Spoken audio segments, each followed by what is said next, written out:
Hello and welcome to the School of Love.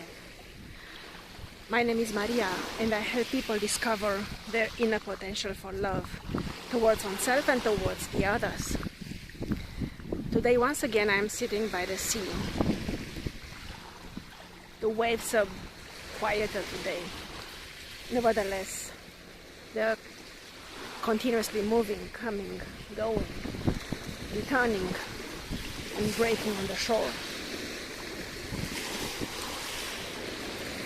I've been thinking recently of the movie Interview with a Vampire from 1994. It was the first movie in which I had discovered Tom Cruise and Brad Pitt. I was a teenager back then, and as all teenagers of all times, I was doing my best to discover my core identity, whatever that might mean. And in the process of discovering this core identity, I was putting on various behaviors, taking over various thoughts and ideas, attempting various ways of speaking. Well, none of them really fit with me, but it was a very good exercise in observing myself from diverse perspectives and then deciding whether I liked what I was seeing or not. What impressed me the most in Interview with a Vampire was what I might call nowadays, from nowadays grown-ups perspective, not back then, was this fluid conceptualization of being a human, or a half-human, or a variation of a human, as vampires are constructed in the movie. Apart from the aesthetic appealing of the two main characters, both Brad Pitt and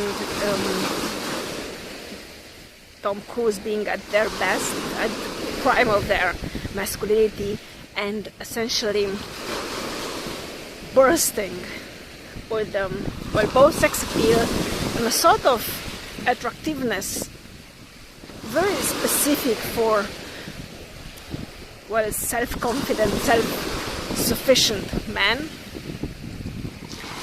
And I remember afterwards kind of binge watching on VHS tapes all the movies available at that moment in Romania with both of them.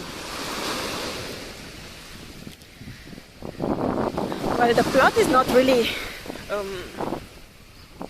a masterpiece, but it does show us insights into what being a human meant back then, by mid-90s, when after the end of the Cold War, and with all these opportunities and possibilities of expanding the ideals of the so-called civilized world further towards new geographic areas. It was both. So what I see in the movie, what from nowadays perspective, and what subliminally probably impacted me very strongly back then, was this sense of limitless hope, of unexpected opportunity towards continuous growth, self-improvement, self-search, self-growth. So the movie is quite dark if we want to see it from this perspective, but at the same time it also contains this optimism so typical for the mid-90s, where the threat of a nuclear war was, for a while at least, set aside, and instead of that, this vision of a future with all of us better off was slowly coming over. Nowadays we know that things turn out a bit differently. Nevertheless, mid-90s were such an age of bright hope